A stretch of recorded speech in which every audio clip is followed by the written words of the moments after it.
Well, first I'd like to thank everybody for coming. My name is Brad Kluczynski. I'm the manager of the Grand Traverse County Road Commission.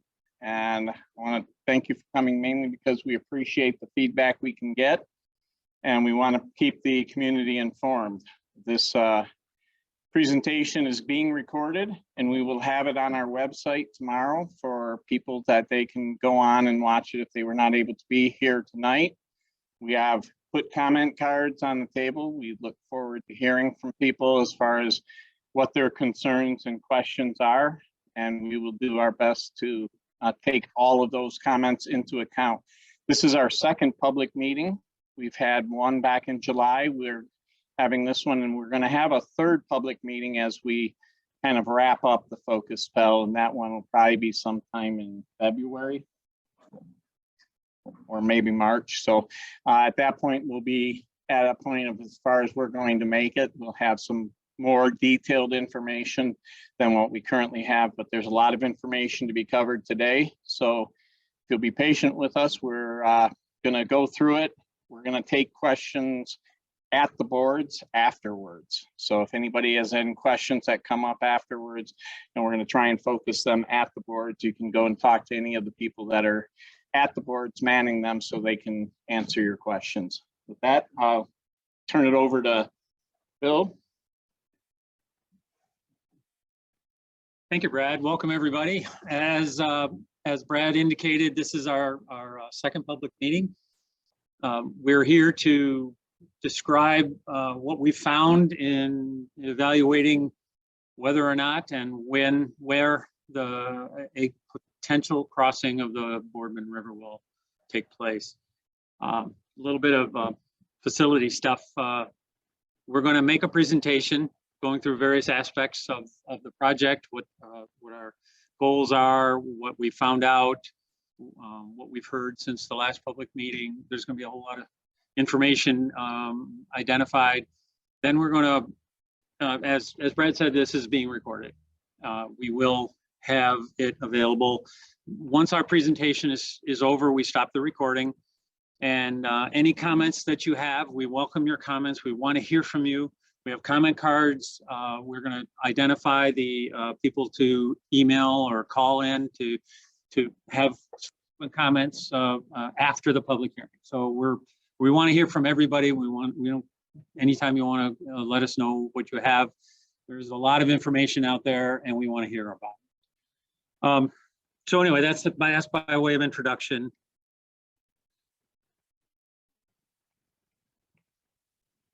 I hit the button. He told me all I had to do was hit a button. I love technology. There you go. Thank you very much. You could have left it. Okay, so my name is Bill Zip. We'll introduce the team in a minute. I want to just go through the agenda, what we're going to talk about today. Once we get through these introductions, and we're going to recap the project, what we've heard, and identify updates that we gathered from since the last public meeting.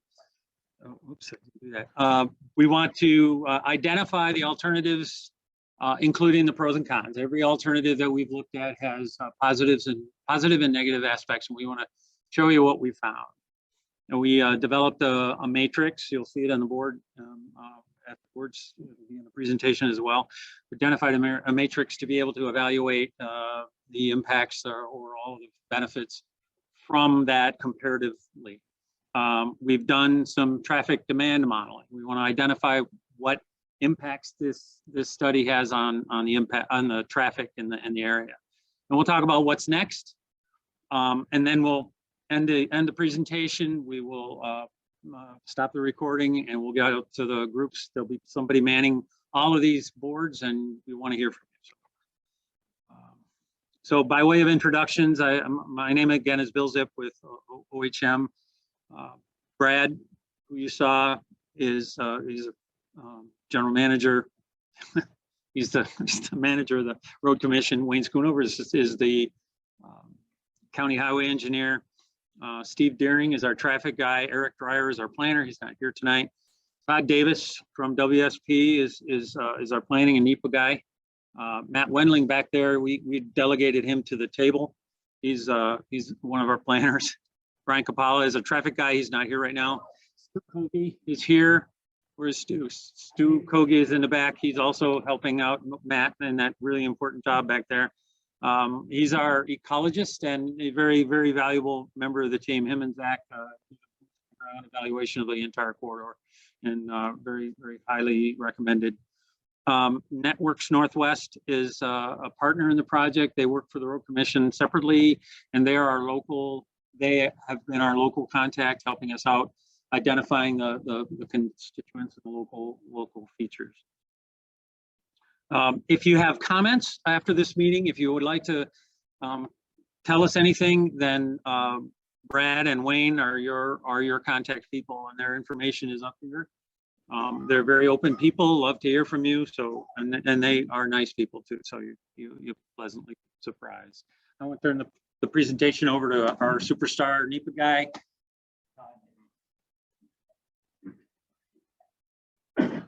Well, good evening, everybody, and thanks for being here tonight. This time change, looking out the window, is definitely a little odd. Still got to get used to it.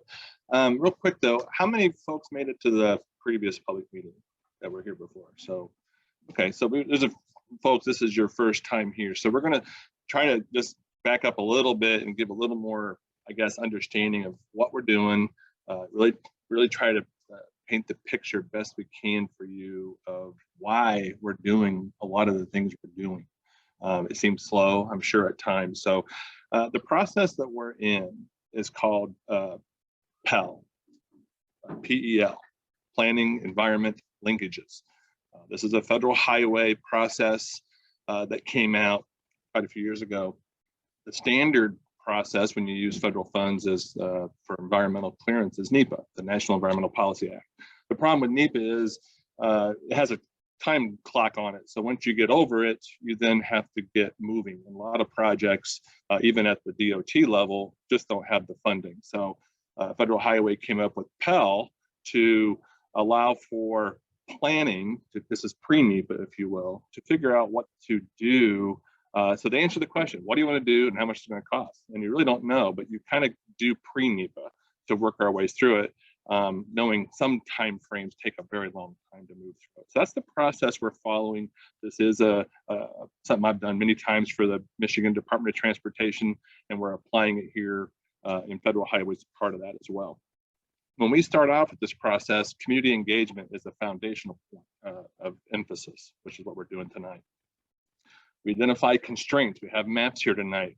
Constraints, obviously, the river, wetlands, homes, businesses, parks. Those are all constraints we have to work within. And there's some engineering constraints. We're going to talk about those as well. We also develop a purpose and need, which is also back here on a board. And it's very important step of NEPA to do a purpose and need, as it really says, what are you doing and what's the goals of it? Because that kind of sets the parameters for what we're trying to achieve. And then it sets the criteria for evaluating what you're trying to do. And then we develop conceptual alternatives and work our way into screening and refinement. So when we came to you before, we had some conceptual alternatives. We refined them a little more, found out some new info, which we're going to share with you, ultimately heading towards a recommendation. And again, as this graphic kind of illustrates, it's layer upon layer. It's not just the river. It's not just homes. It's not just traffic. It's a little bit of everything gets melded together. And you'll see later on, but it's here as a matrix that kind of boils down everything to compare it. So I wanted to spend a few minutes to really kind of hit on the outreach component. This is a pretty important step of this. And we really, as Bill and Brad said, we're recording this because folks aren't coming to meetings as much, but we've, in other projects, have learned that people have really valued the chance to hear what's going on in their own time. So we can post these and they can come out and listen to what we're doing. But we've had a lot of meetings so far in this process. On the screen here, you can see I've broken them into some categories. State and federal agencies. In the early stages, we talked to the resource agencies. So why? Well, we need to know what the permitting agencies, Eagle, DNR, Fish and Wildlife, what are their concerns? And we had that meeting, and that was quite a ways ago, to say, what are your concerns? Habitat fragmentation, certain wetland types like fens, the river itself. And we wanted to understand what their concerns were, and we have that. We've also had another call with Federal Highway, with MDOT, of course, and EPA. They also have interest in this. And then we also, because MDOT owns 31, and this project would potentially tap into or tie into 31, we also had a meeting with MDOT, the TSE, locally here, who is on that road, and also the MDOT North region. So we had a lot of their staff. But one of the bigger, I guess, foundations of PEL is the Local Advisory Group, LAG. And that's made up of typically a lot of townships, governing bodies, other groups that have really an interest in what's going on. And we have that meeting that set up originally. We meet with these folks along the way, and we've had 3 meetings so far with our LAG, and then 1 public meeting. So why do we do that? Well, we want to hear, genuinely, what is going on out here that can help us make sure.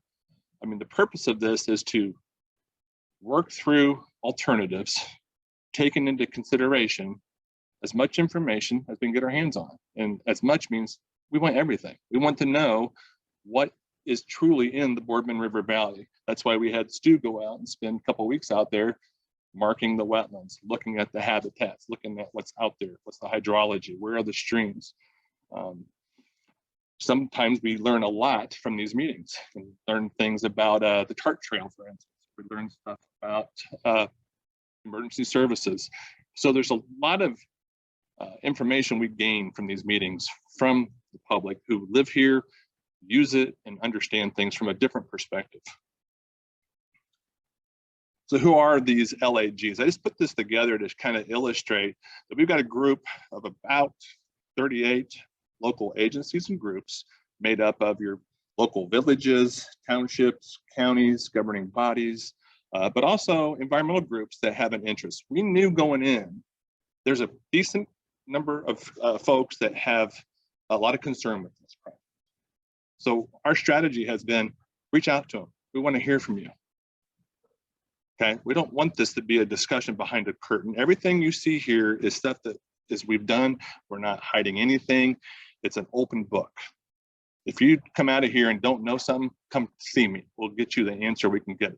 Sometimes we don't know the answer, but we will work hard to get it. Everything we've done is sitting here tonight for the most part. So we want that dialogue.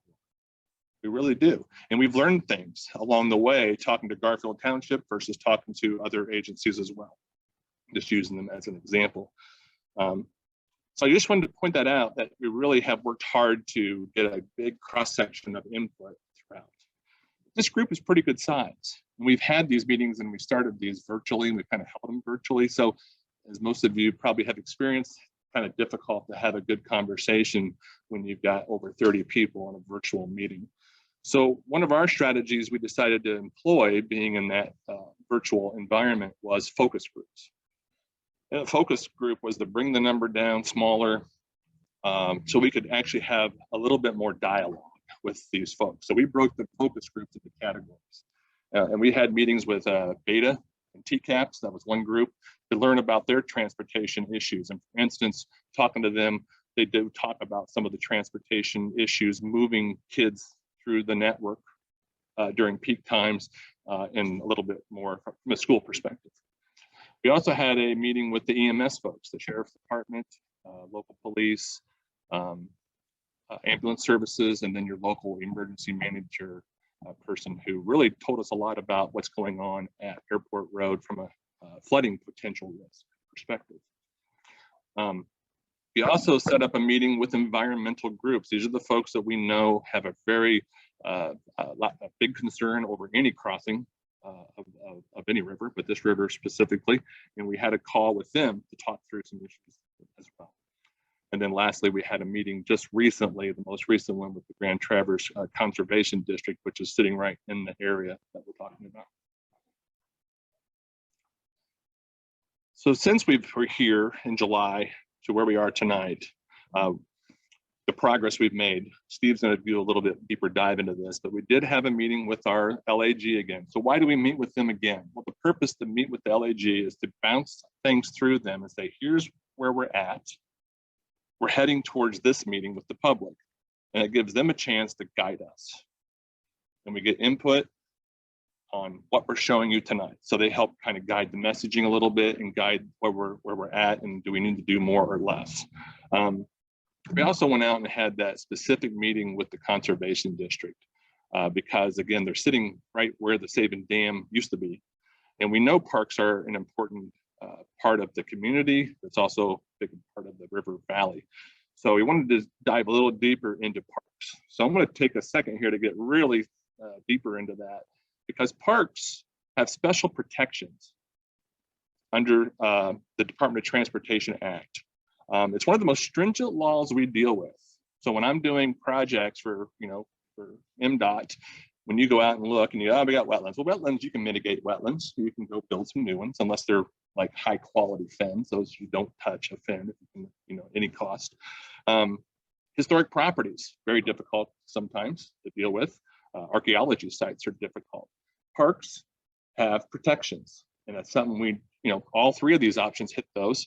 But I wanted to kind of just pass that out because parks are a big part of the community. And let's talk about public access parks for the most part, that are publicly owned and that people can go to. Okay.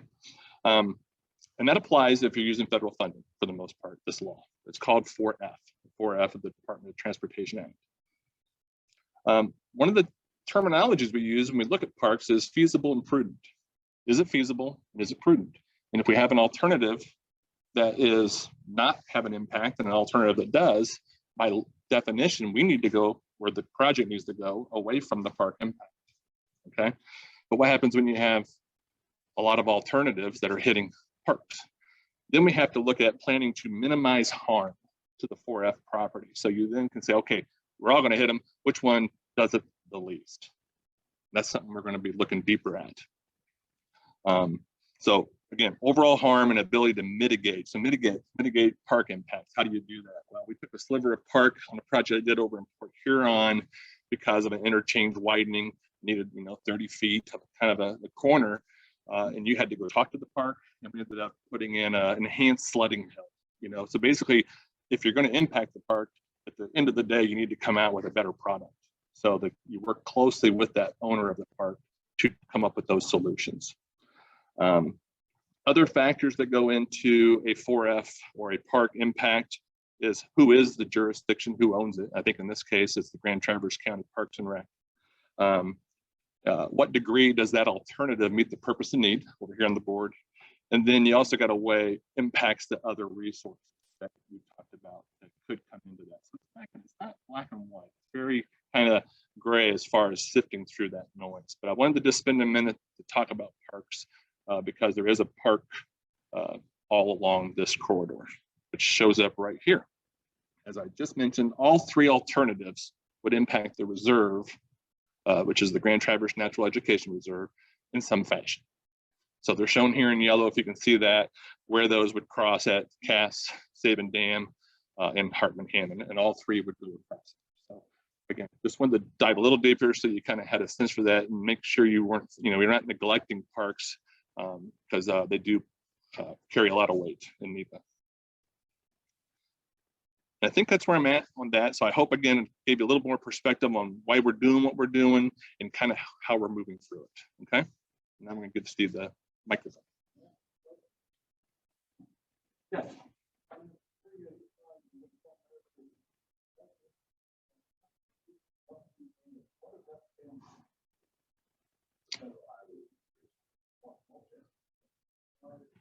Oh, right here. Yeah. Thank you. And my apologies for acronyms. We are full of them. But yeah, FHWA, Federal Highway Administration. So really, when you think about the National Environmental Policy Act, if you're using federal dollars, you're in NEPA. And even if Brad gets, I'm going to do local funds and go do a bridge replacement, he's probably going to need a permit from the Corps at some point over water, and that kicks you right back into some of that stuff. Okay, so the breadth of NEPA is pretty deep. It grabs you. So federal highway is the one we work with the most, But if you're doing a transit project in town, it'd be FTA, so the Federal Transit Administration. If you're dealing with rail, it's FRA, Federal Railroad Administration. Those are the ones I've worked with, and aviation be FAA. So again, acronym soup from the feds, but that's how it works. So yeah, and again, good question. If we're confusing you, please speak up. Thank you. You go, Steve. Okay, well, thank you. The name again is Steve Deering, and I'm the practice leader for traffic engineering services for OHM. We started this process by literally having a brainstorming session where we tried to identify all of the possible alignments that would get us across the Boardman River from Keystone to 31. And I'm not going to show you that slide because it looks like it's just a bunch of spaghetti strands. But then we started eliminating the ones that seem to have the most significant impacts to wetlands and try to get it down to just a reasonable number of alignments to be considered. And in all cases, we knew that we had to start somewhere and end somewhere. So in looking at Keystone, we thought the most logical locations would be pre-existing intersections. And that's why we were looking at Hammond Road at Keystone, Brimley Road at Keystone, and Cass Road at Keystone. So those are the anchor points for that side of the river. And then we needed to get to 31. When we first started, we were thinking, well, once again, we want to start at intersections. And Silver Pines seemed to be a reasonable choice as one of the possibilities. And Hartman Road comes out to 31. It's just off this slide. It'd be about where the letter A is in alternatives. But we kept hearing early on about the chronic problems of that location. We're told by numerous people that drive that on a daily basis that northbound traffic getting stopped at that very large and congested intersection of South Airport and 31, the queuing or the backups at certain times of the day would back up through the intersection with Hartman Road and then some. So the idea of putting a new major road with a lot of traffic on it that close to a already signalized but very congested intersection didn't seem very smart. And when you look at what's there today, they pretty much have tried to maximize what they could put in at South Airport and US 31. You know, dual lefts, dedicated right turn lanes. Of course, the more signal phasing you put in, the less time you can give any one given movement. So it's very congested and it's not likely going to change. So then we looked at, well, did we have to be there or could we pull it further to the south? And you usually like to get a cross intersection rather than having two offset T intersections. So that darker, almost teal line is the idea of trying to go straight across, hit 31, and then as needed, relocate McCrae Hill Road on the west side of 31 to come out opposite this new alignment. So those were our two touchdown points on that side. Subsequently, though, in discussions, especially with the local MDOT representatives, they expressed a great deal of consternation about that because this is all downhill, but the grade downhill is not uniform. You don't crest over where McCrae Hill comes out south. You don't crest over and it's a constant grade down until you hit the flat where Hartman is today. Rather, there's different portions where it's steeper, then a little bit flatter, then steeper. And they were telling us that Silver Pines and the northern intersection of McCrae Hill are on the steeper portions. So this is still up in the air, and we might not be able to resolve it as a final preferred alignment type issue. It might go to that next NEPA stage where we're actually going through the last step of all the environmental clearances. But we'd need to try to identify a reasonable location on 31, somewhere in between the two that are shown here today, that would represent a not flat, but relatively modest downgrade, because I'm sure you could recognize this. We're all in snow country here. The steeper the downgrades, the harder it is for traffic to stop in wintertime if the roads are snowy or icy.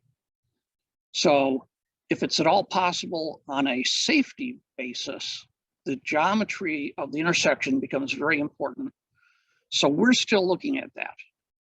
But in the meantime, we're just going to show you Silver Pines as the primary touchdown point, just for the purposes of comparing the different three primary alternatives. That way we can do an apples to apples comparison. With that, I'm going to talk about, I'm going to take them sequentially from north to south. The bluish line is the Hartman-Hammond.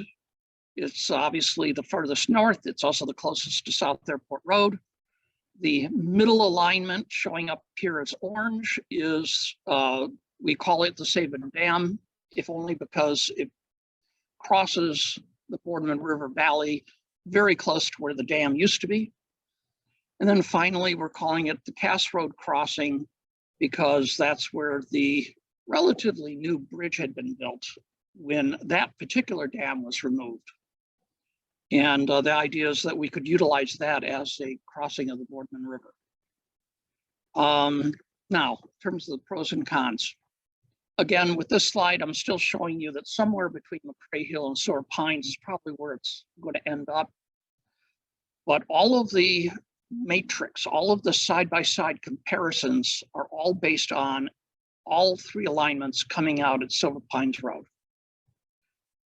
Now, obviously, this alignment is crossing the Boardman River at a point parallel to and closest to South Airport Road, because it can use a portion of Hartman Road.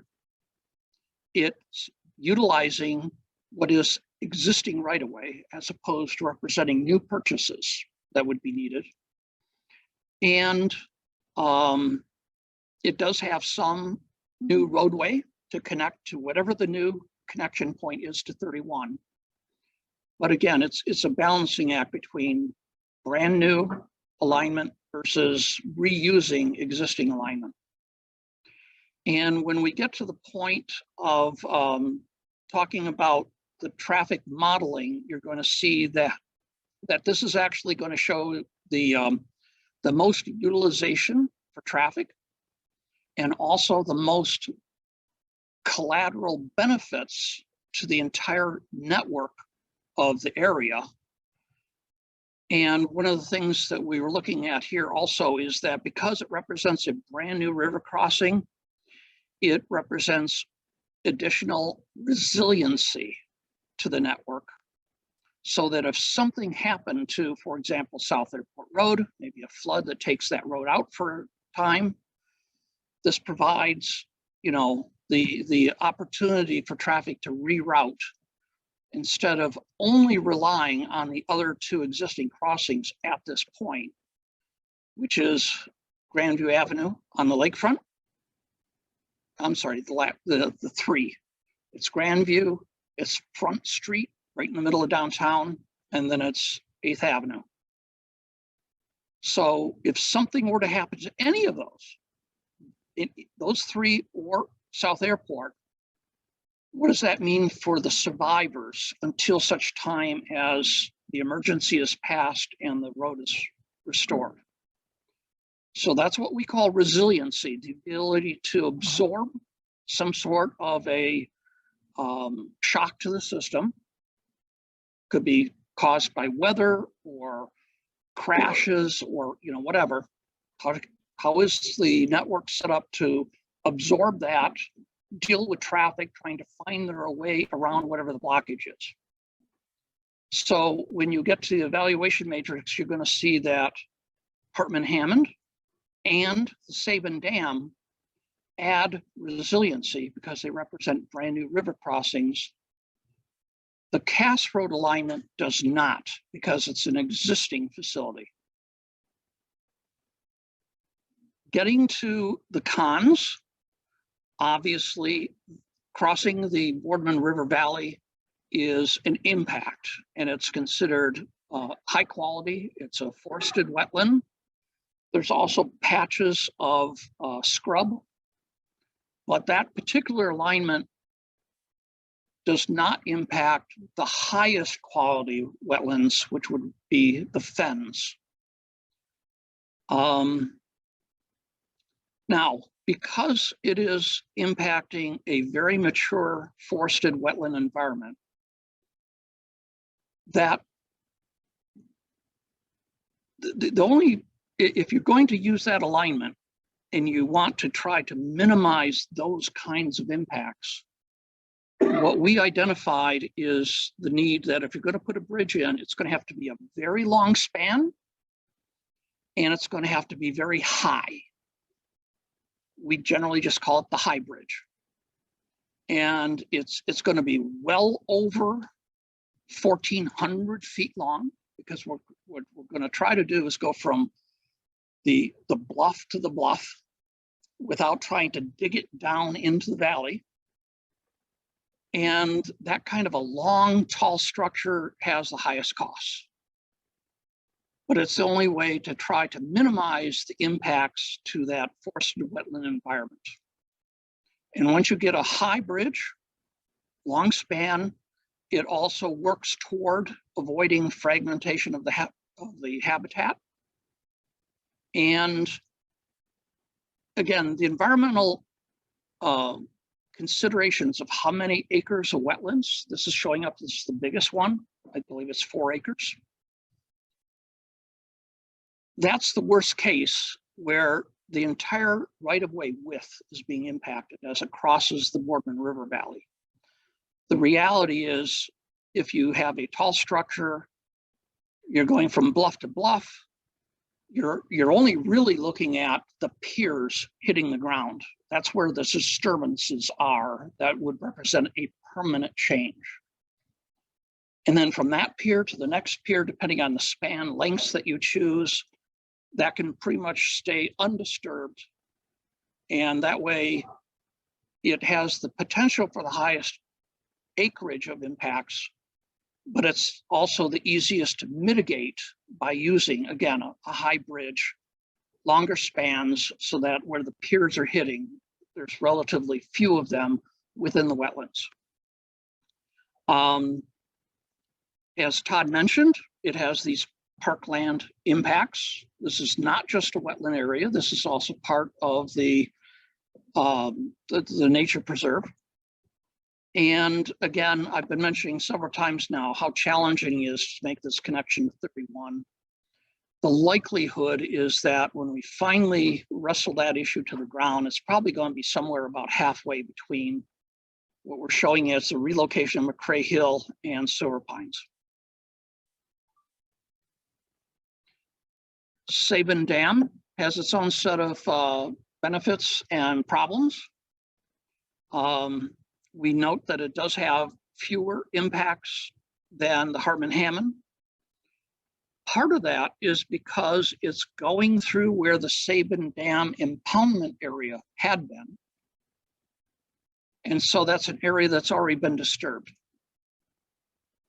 And talking to the ecologists, there's the possibility over the coming years that some of that area is going to dry out a bit as the river channel cuts down.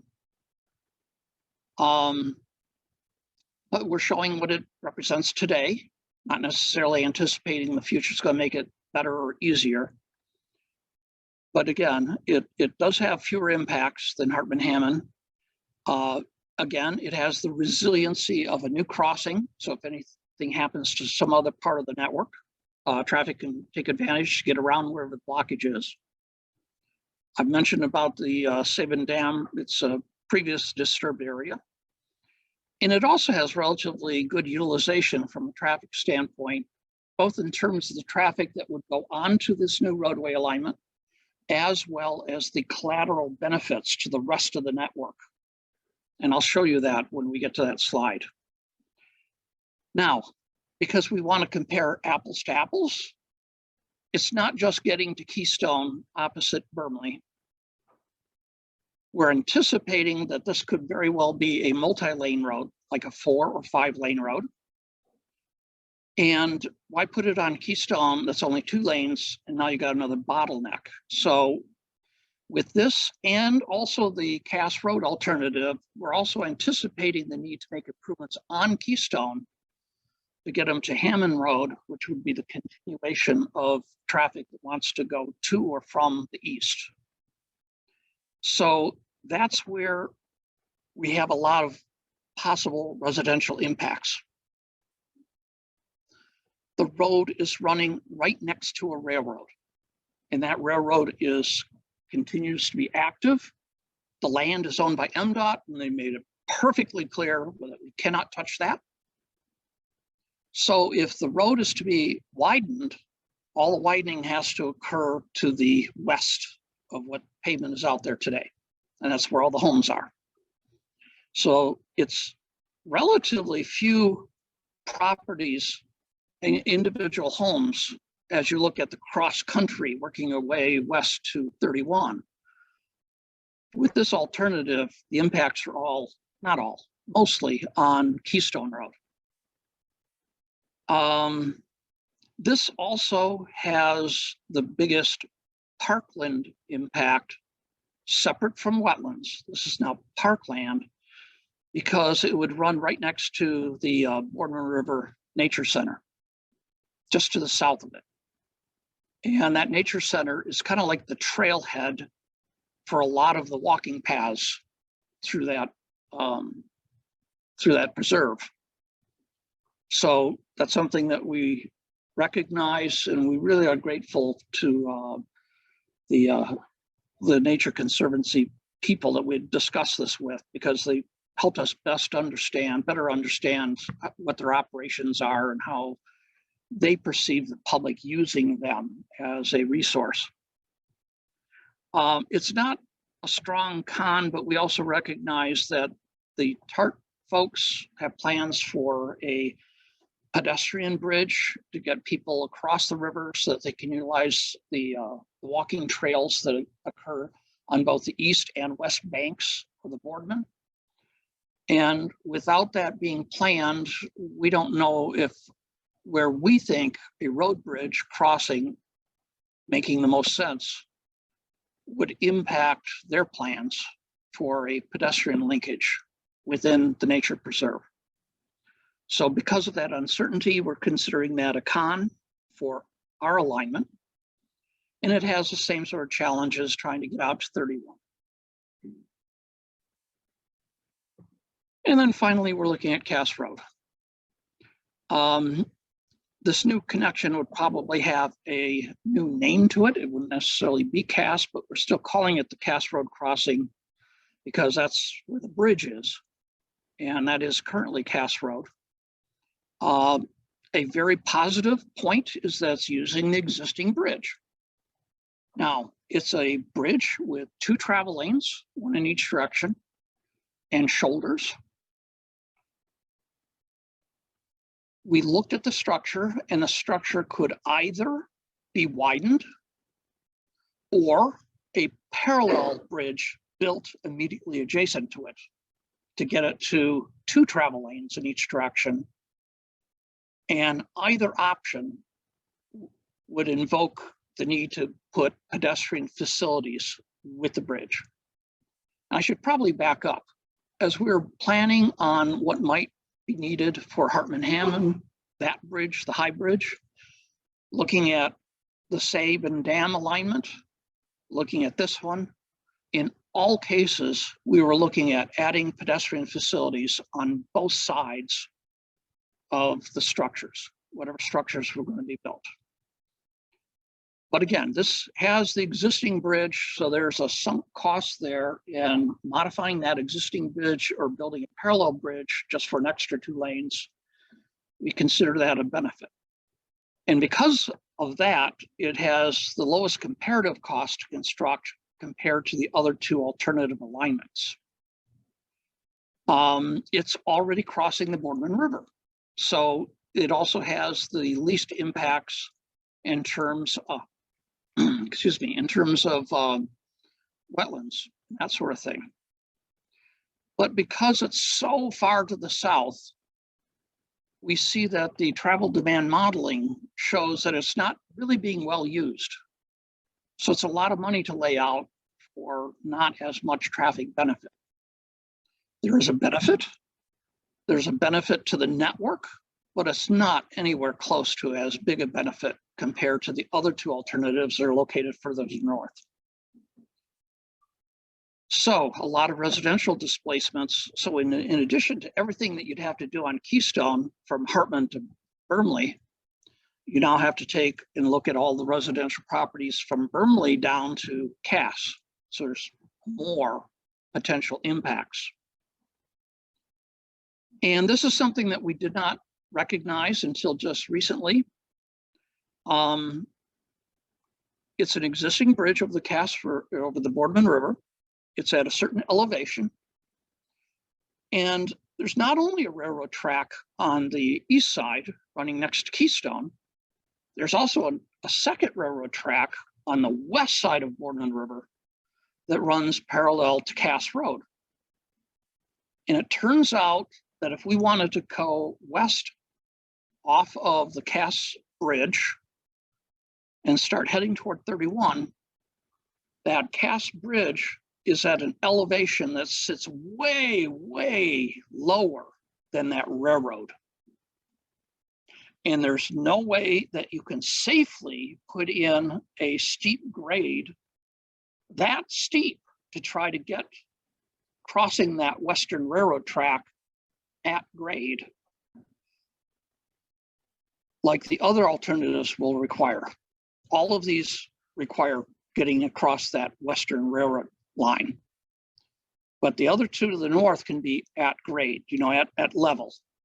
And it's not a very highly used track, which means there's not going to be a lot of conflicts with trains. But here, there's no way. You can't make up that kind of a grade difference in that short a longitudinal distance. So the only practical thing is to build another railroad track bridge, another bridge just for the railroad. So the railroad would be on a bridge high with this new road going under it. So that was an unexpected cost. And it's showing up in our cost estimates, but even with that new bridge, just to deal with the railroad, it turns out that it's still the cheapest or lowest comparative cost option. The other thing that we didn't know until very recently is that when you get away from the Boardman River, there's actually a property or possibly separately described parcels, but there's some property that has a conservation easement that's placed on it. And because of the conservation easement, we have to treat it in a manner similar to the section 4F that Todd was talking about in terms of parkland. Not exactly the same, but it does step up the scrutiny that has to be endured in terms of exercising this particular option. So a new railroad bridge and a conservation easement that we hadn't known about until recently. The last thing, of course, it has the Parkland Impacts because that's all still part of the nature center and its property. But the other thing that we didn't recognize until we realized we might have to put in a bridge because the railroad track is that railroad track is actually functioning like a dam, and adjacent to the railroad track to the south is a perched wetland. But if we open up a big trench and punch a road underneath that railroad, all those wetlands are going to get drained. So again, we thought we knew where the wetlands were, and we thought we understood what the impacts were. But again, from our last meeting, we're digging deeper into it. We're finding more nuances.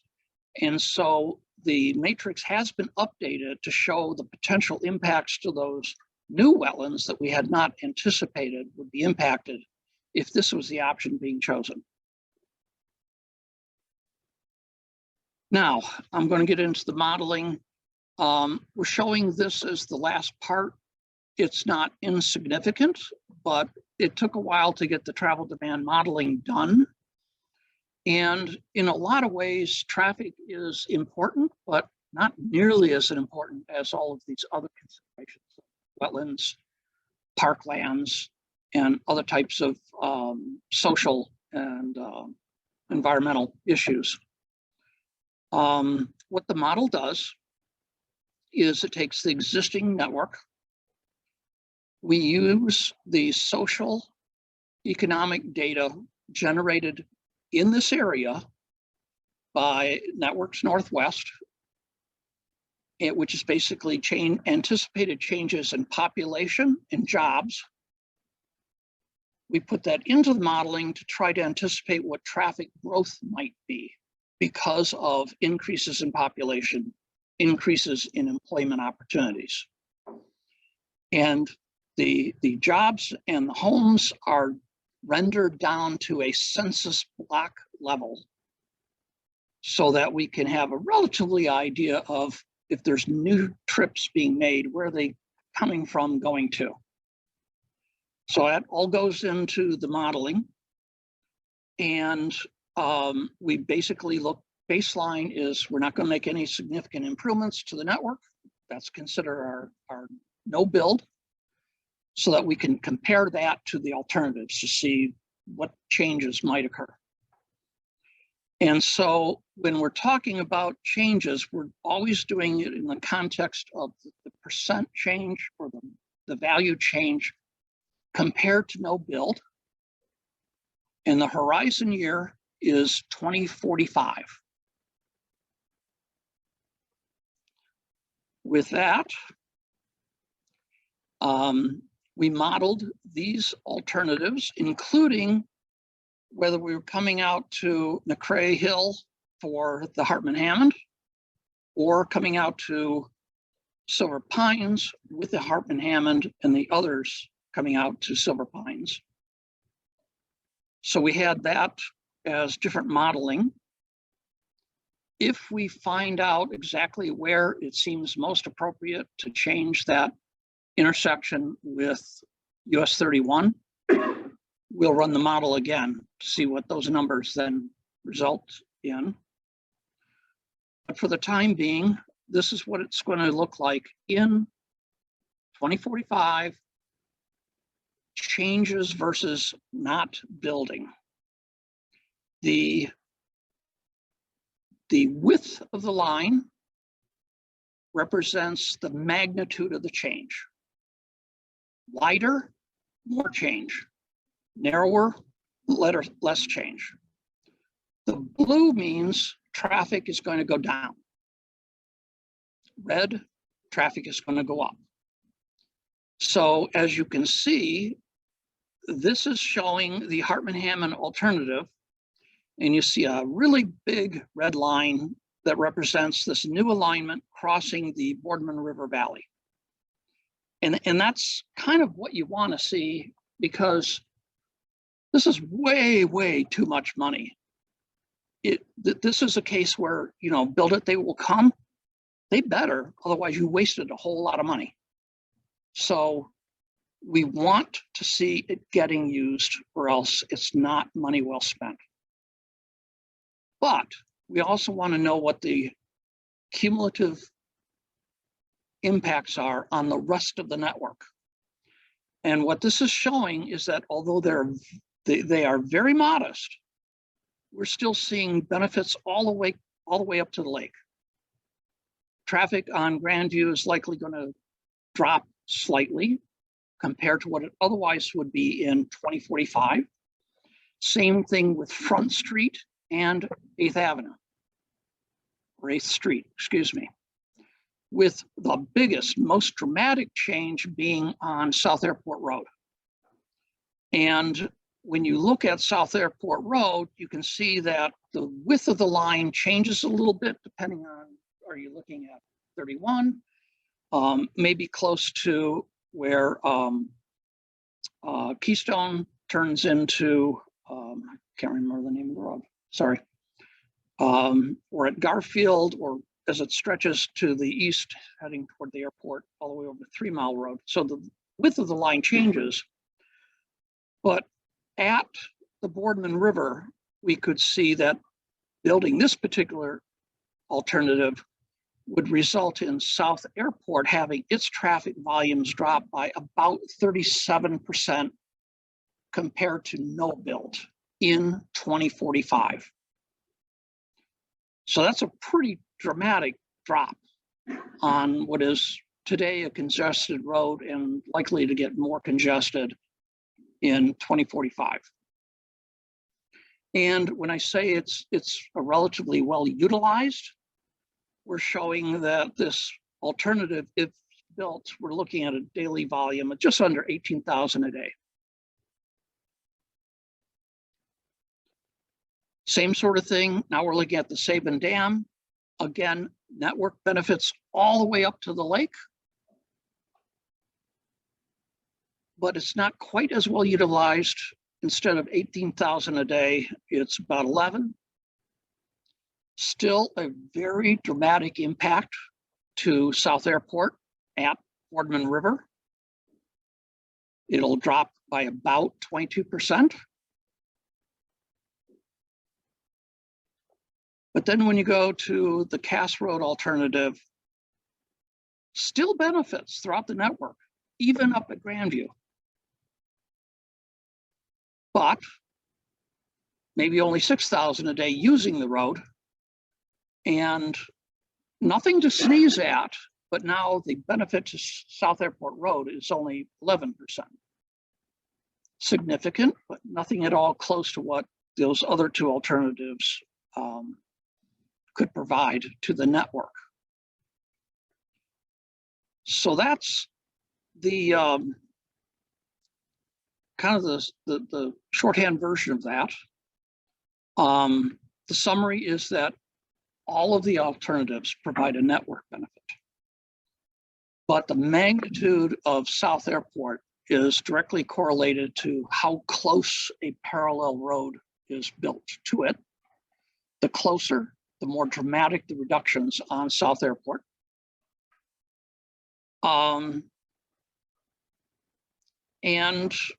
again, we're looking at anywhere from 11 to 37% changes on South Airport, but again, the highest numbers are the ones that are closest to.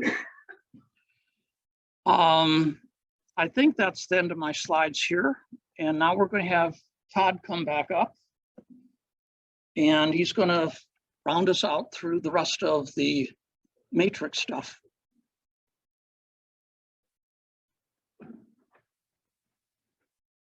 That was a lot, huh? A little longer than we thought, but I hope you were able to digest that. This isn't a simple anything. This is pretty complex stuff. And if you're a fan of the river, and I don't want to bridge there, then no build is the option. Write it down on the card. We want to hear from you. That's an important thing for us to know. And that's what we did last time. But if you're on the build side a little bit, there's a lot of things to consider, from residential to traffic benefits to the river crossing, the park impacts. So it's just not straightforward. And I think Steve does a very good job of methodically trying for you folks. Yeah, I wouldn't have done as well, but to really hope you guys can, it's hard to convey this in a board put it in a report for you. I really hope you were able to listen in, and better than a Sunday sermon, at least, I hope, and listen to what he was trying to step you through, because it is a value system, and it's not a scoring. Look at our matrix here. It's not, one score will win. We balance these things, and we do show on this one, and it's on the board, those percent drops on traffic for the other roads. We didn't put it in the other slides. You can see that here. But basically, this is all over the board. We can talk about it more. I won't dwell on it too much, but we try to color code it now to help you and to help ourselves. So the colors represent compared to each other. So if you see green, it kind of scores high. If it's red, it scores low. And what you do is this is kind of what helps you. I'm going to go to the next slide. A step back and what Steve just went through, all those items. What does that mean? How do you kind of pull a decision out of that? If you are 100% objective, what's the right answer? Not easy, but we tried to put some colors to it. And sometimes, obviously no build, which folks are on that side, but we've also heard last time, what's taking so long, right? Mackinac Bridge got built in 6 years. This has been 20 or 30, something like that. So yeah, so exactly. So we know there's folks that are on the no build side. Understood. We want to keep hearing from you from what are the specific concerns, but there's also the other side. So we're also trying to balance all that. So anyways, this is on the board. We can talk about it. It's a lot of numbers, but the color takeaway is if you're looking at the three builds, which one kind of does what it does to each other. So I'm going to stop with that because I know we've been here a while. So next steps is right here. Bill, you can wrap us up here, and we'll convene out here and talk some more. I hope that you got a lot from Steve's presentation, because he did a fantastic job of making something pretty complex. Hopefully took away some.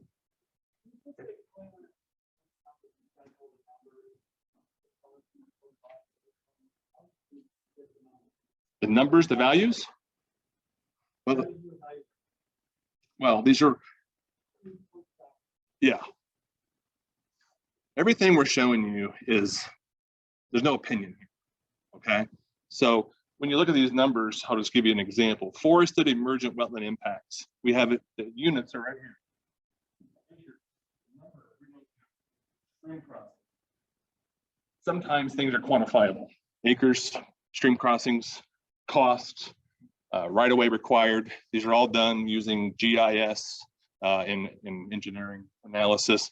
Some things are qualitative, not quantitative, such as avoids habitat fragmentation. For instance, we use that one. Hartman-Hammond, poor job. It fragments the forested wetland.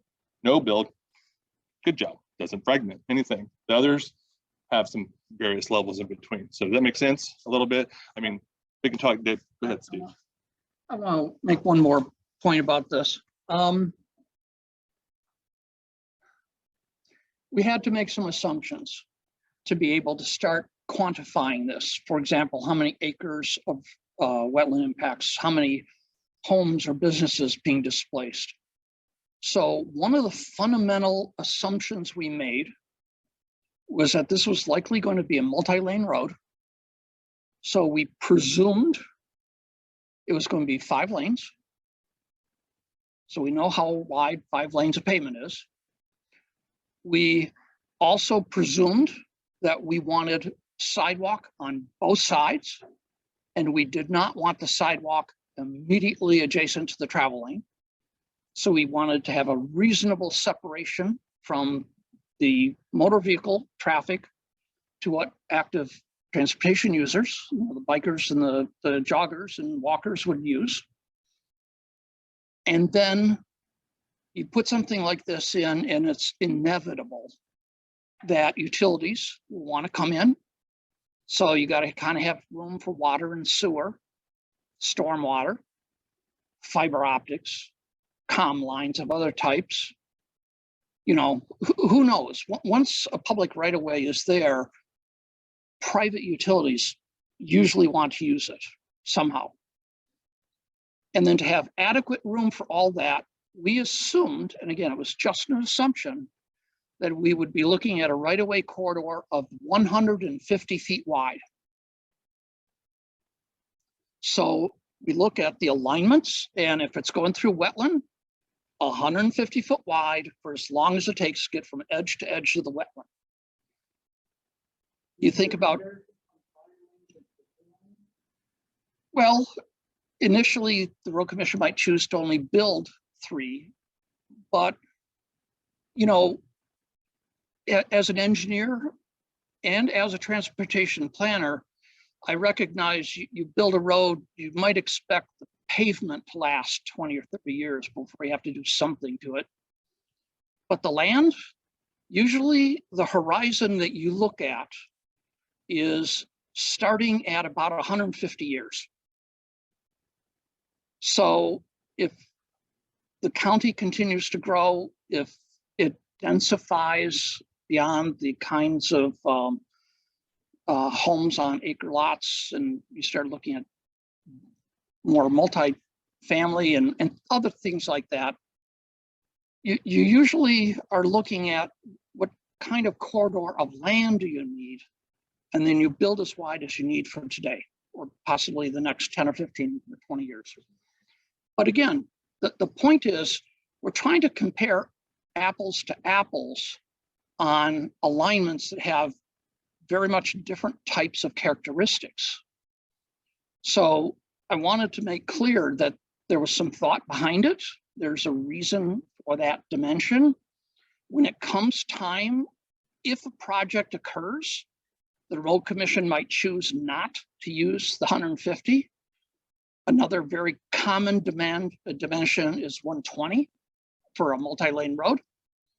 It gives you less latitude to push the pedestrians away. There's less land available for utilities to come in. You might have to put some of the utilities under pavement, which is a nightmare come the day that the utilities have to get worked on.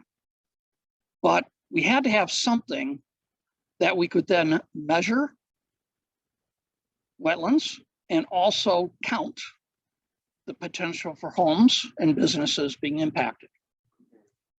We needed a comparison.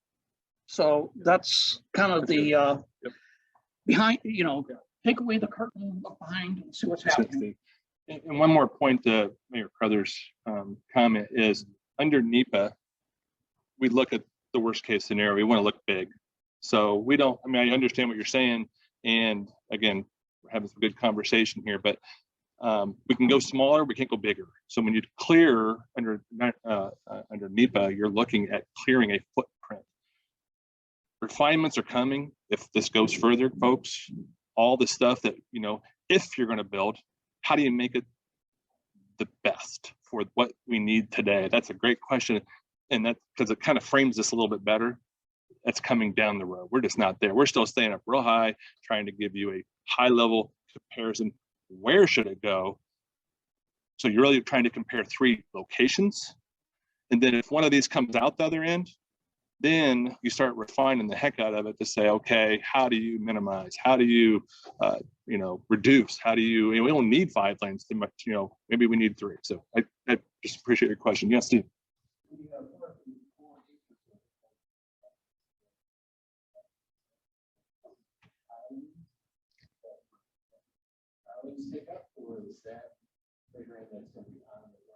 Right. It's the entire 150 foot. Yeah, I think at this point we're trying to, again, state that apples and apples, meaning, I don't know. Correct. Yeah. The idea is that the impact, the potential impact, is the 150 foot right away going across the river valley.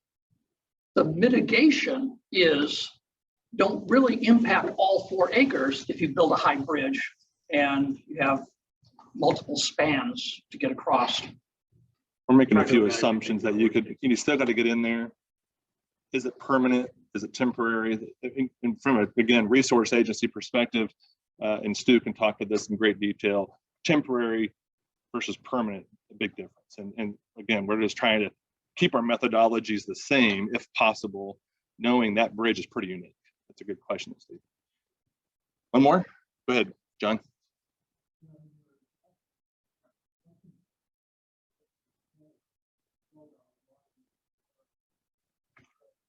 Yeah, That'd be the model, wouldn't it? I would take one. Yeah, I have an interesting number for you. I grew up on property where the Courtyard Marriott is, and then lived there next to my parents. Sold out about 1980, 2, 3, somewhere in that neighborhood. And the county was already talking about crossing the Boardman at another location to get across to the other side of the township and county and so on and so forth. 41 years this conversation has been going on at the county level. Okay, just a perspective for you. Thank you. To try to answer your question, we coming in as outsiders, we bring a skill set in making these evaluations, but in all cases, we want to rely on what the locals are planning and telling us their plans are. So the 2045 travel demand modeling is based on information provided by Traverse City, Garfield Township, and all of the other townships and villages in the area on what they expect to be changes in population and jobs. If they change their plans, so be it.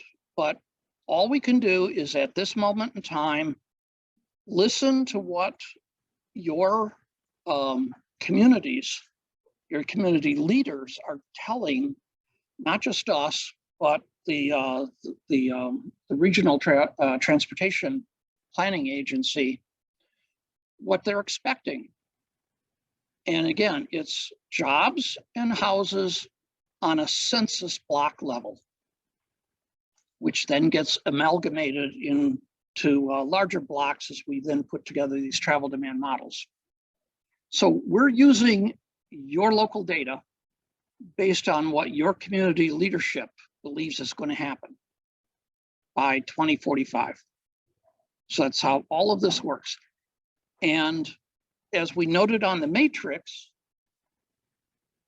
as it stands today, the Hartman-Hammond alignment conforms to Garfield Township planning.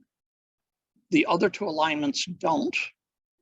So the presumption is that Garfield Township would have to change its planning outlook if one of these other alternatives are chosen.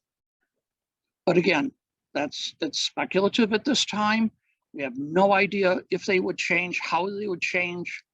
So again, all we can do is, what are we being told today based on what your community leaders are saying they think is going to happen in the next 25 some odd years? So that said, you said in the report about the Detroit Core and final report linked on your website.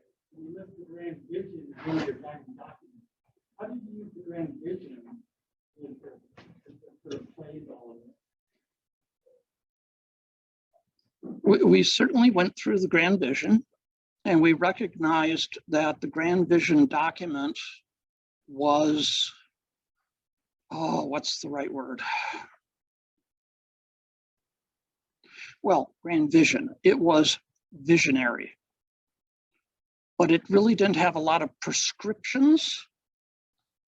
It had a lot of aspirations, but not necessarily a whole lot of meat that we could then use.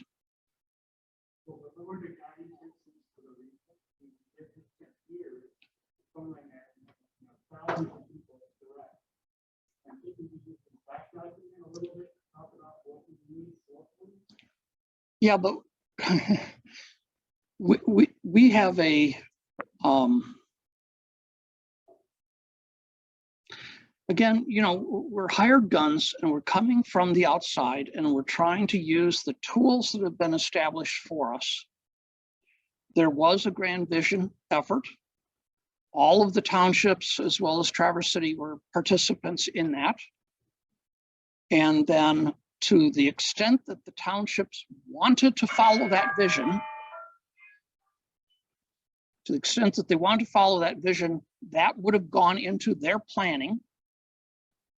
But at the end of the day, as we come in to try to accomplish this particular study, we're listening. What are you telling us based on your zoning, your master planning, whether that conforms to the grand vision or not?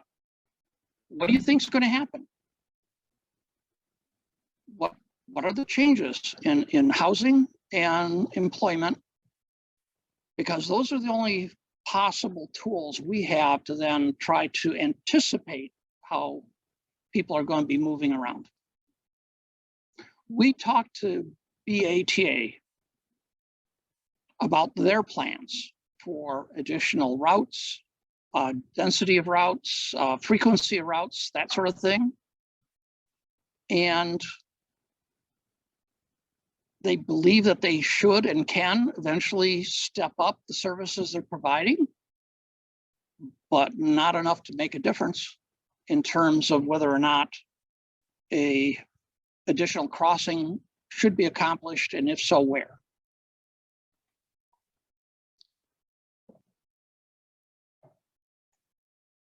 Should we break to the boards? Yeah, that's what I'm here to do. Well, thank you. We'd like to. Well, let me go through the next steps, and then we'll end the presentation. The idea is that we want to field all your questions, but we want to do it on the boards afterwards. So our this slide talks about where we've been and where we are now, and what our next steps are. We look to we're in the development of the alternatives right now. We look to slim down the number of alternatives to the extent possible and get to one or two or some aspect of recommended alternatives in the next couple of months. I think Brad mentioned that we anticipate having another public meeting, and at that public meeting we expect to have some sort of conclusion to this analysis, to this focus PEL, and we expect to complete that February, March time period. So at this point, I'd like to reiterate there are comment cards at every table. Please fill them out. If you need more pens, you're out of ink, we can provide more. We'll be here as long as you want to talk to us. We welcome all of your comments. Brad and Wayne would field any additional comments, and if they can't answer your questions, they'll come to us, and we'll get you an answer. We'll compile all of this in a summary fashion and post that on the website as well. So let's end this. We'll end the recording and go to the boards. Thank you very much for attending.